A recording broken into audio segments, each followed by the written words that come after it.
नमस्कार, मैं सौरभ शर्मा और देख सकते हैं करनाल झिलमिल ढाबा पर पहुंचे हैं राज्यसभा कांग्रेस के सांसद करमबीर बोध। देख सकते हैं उनका स्वागत करते नजर आ रहे हैं। तमाम कांग्रेस के लीडर देख सकते हैं इस वक्त पहुंचे हुए हैं। जिला अध्यक्ष पराग गाबा साथ ही तमाम नेता इस वक्त पहुंचे हुए हैं और देख सकते हैं कृष्ण कुटेल जिन्हें एससी विभाग का चेयरपर्सन बनाया गया है, उन्हें देख सकते हैं वो एक फूल बुके देकर और शॉल उड़ाकर करमबीर बोध का स्वागत कर रहे हैं, धन्यवाद कर रहे हैं। इस वक्त देख सकते हैं करनाल झिलमिल ढाबा पर जो है पहुंचे हैं, बातचीत भी उनसे करेंगे।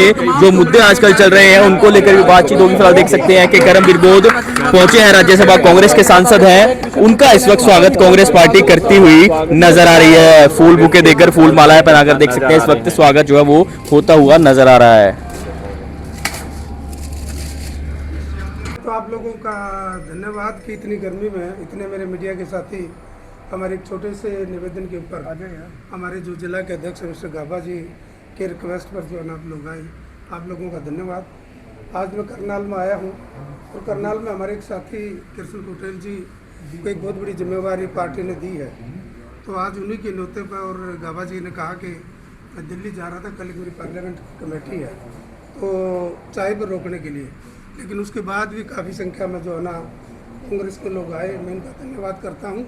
और कांग्रेस का जो प्लेटफार्म है, कांग्रेस का जो कुनबा है वो बढ़ता जा रहा है। आदरणीय जननायक राहुल गांधी जिस प्रकार से भारत के संविधान को लेकर आगे बढ़ रहे हैं, तमाम देश के लोगों की जो समस्याओं के बारे में बड़ी बखूबी से उनको जो उठा रहे हैं और उनके बीच में जाकर उनकी तकलीफ़ों को सुनकर और उनकी बातें दिन प्रतिदिन सुन रहे हैं। और इसलिए हमारे जैसे लोग उनकी इस मेहनत के साथ हमें भी, खासकर कांग्रेस की पार्टी के लोगों को जो घर में बैठ गए थे वो लोग भी अब सड़कों पर आने पर मजबूर हो रहे हैं। तो मैं तो यही कहता हूं कि कांग्रेस ने इस देश को बनाया और कांग्रेस ने सबके साथ सम्मान व्यवहार किया, किसी के साथ भेदभाव नहीं किया। आज जिस प्रकार से इस देश में धन बल और ईडी सीबीआई के बलबूते पर तमाम संस्थाओं पर कब्जा किया जा रहा है, भारत के लोकतंत्र को ख़त्म किया जा रहा है, भारत के संविधान को ख़त्म किया जा रहा है, आपस में जात पात की लड़ाई लड़ी जा रही है, हिंदू मुसलमान किया जा रहा है। इस देश में लाखों स्कूल जो ना गरीब बच्चों के जो गवर्नमेंट स्कूल थे वो बंद कर दिए गए हैं और टोटली प्राइवेटाइजेशन किया जा रहा है। पीएससीओ और तमाम तरह के जितने भी गवर्नमेंट के साधन थे, गवर्नमेंट के विभाग थे, उनको बेचा जा रहा है। तो इन बातों को लेकर जो है ना हम पूरे मैदान में जा रहे हैं। और जिस प्रकार से आप देख रहे हो कि दिन प्रतिदिन जितनी महंगाई बढ़ रही है, मैं एक बात आपके साथ शेयर करना चाहता हूँ।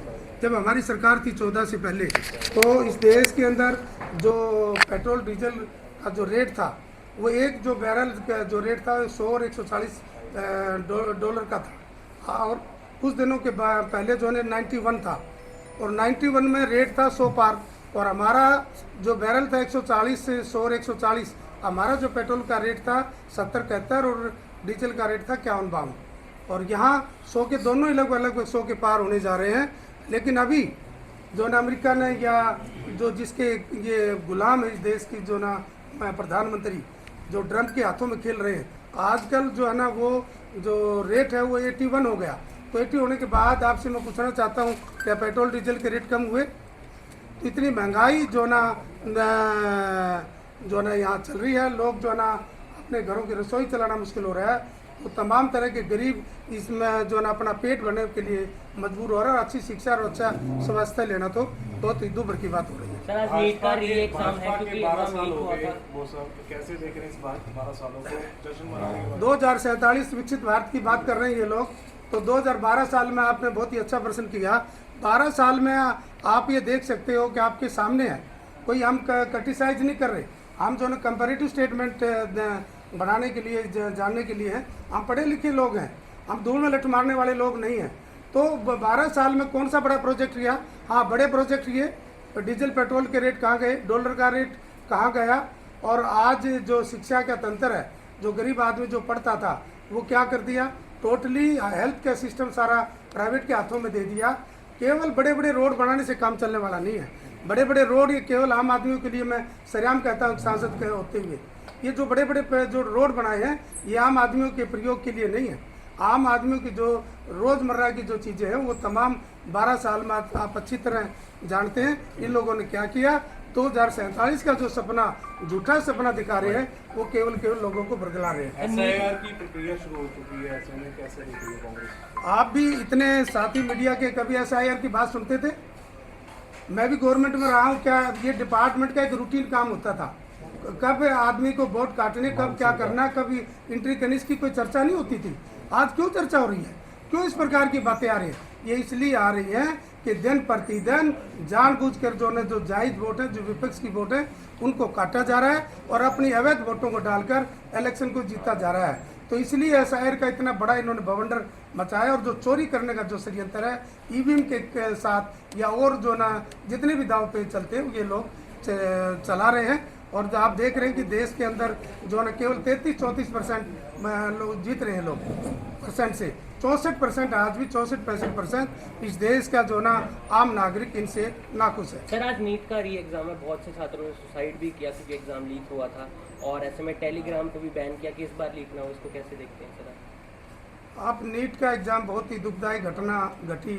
आज कम से कम 80-85 या 90 के आसपास इस देश के अंदर बड़े बड़े जो ना इस प्रकार के एग्ज़ाम थे, जो बच्चा भविष्य के लिए, परिवार भविष्य के लिए और इस देश में जो ना बच्चों का जो भविष्य है उसको अंधकार में बनाने के लिए इतने जो ना जानबूझ के कैंसिल, अपने चेतों को जो है ना उनको मैं कहता हूँ कि रेवड़ियाँ बांटकर उनको गलत तरीके से जो है इस प्रकार के एडमिशन करवाने के षड्यंत्र से पकड़े गए।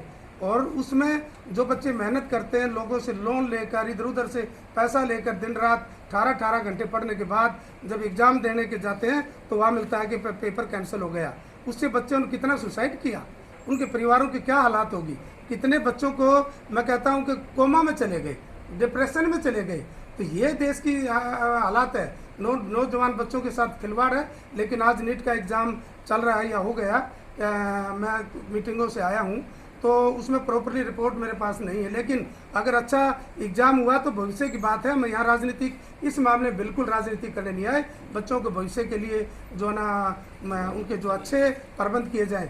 जहाँ तक आपने कहा कि कुछ नेट बंद कर देने से या और करने से उसका काम नहीं है। प्रशासन के अंदर जो अधिकारी काम करते हैं उनके ऊपर क्या लगाम लगाई आपने, तो उसकी तरफ ध्यान देना चाहिए। लाखों चोरी हरियाणा में आई, सब सुनो क्या हो रहा है। मेरा खुद आरओ था, क्या किसमें जो मेरा आरओ लगाया था, रिटर्निंग अफसर था जब मैं सांसद बना, जिस प्रकार से मेरे धन बल और ईडी CBI से मेरे MLAs को खरीदा गया और वो आरओ जानबूझ के वैलिड वोटों को अनवैलिड कर रहा था, वो अधिकारी भी किसमें फंसा हुआ है, इसी करोड़ों रुपए के धंधे फंसे हुए।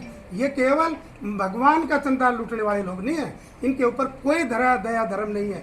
ये औरों कहते हैं हम हिंदू, ये हिंदुओं का नाम लेकर हिंदुओं को लूटने का काम, राम के नाम से लोग लूटने का काम कर रहे हैं। मैं श्री राम बोलूं तो मैं हिंदू हूँ, अगर मैं राम बोलूं तो मैं हिंदू नहीं हूँ। तो इस प्रकार की प्रवृत्ति देश के अंदर जो फूट डालने का काम कर रहे हैं, ये आने वाले समय में इनको इसके रिजल्ट मिलेंगे। रोजगारी खत्म कर दी, भ्रष्टाचारी खत्म कर दिया, आप जो ना महंगाई कम कर दी इन्होंने, तो जरूरत नहीं ना हरियाणा में रहने की। तो वहाँ नाटकबाजी करके जो ना जाने से काम नहीं चलेगा, वो पहले हरियाणा का काम तो करें। आपस में जो ना जिस प्रकार से लूट खसोट चल रही है या मारकाट चल रही है, रोजाना प्रदेश के अंदर जो ना बलात्कार हो रहे हैं, हत्याएं हो रही हैं। तो अभी हमारे एक विधायक के मैम के विधायक के घर में आकर गोलियां चलाई, हमारे कांग्रेस के कार्यालय में जो ना वहाँ गोलियां चलाई, कोई पूछने वाला नहीं है। तो इस प्रकार की जो ना यहाँ जो ना नहीं संभाल पा रहे तो पंजाब में जाके क्या करेगा। कांग्रेस पार्टी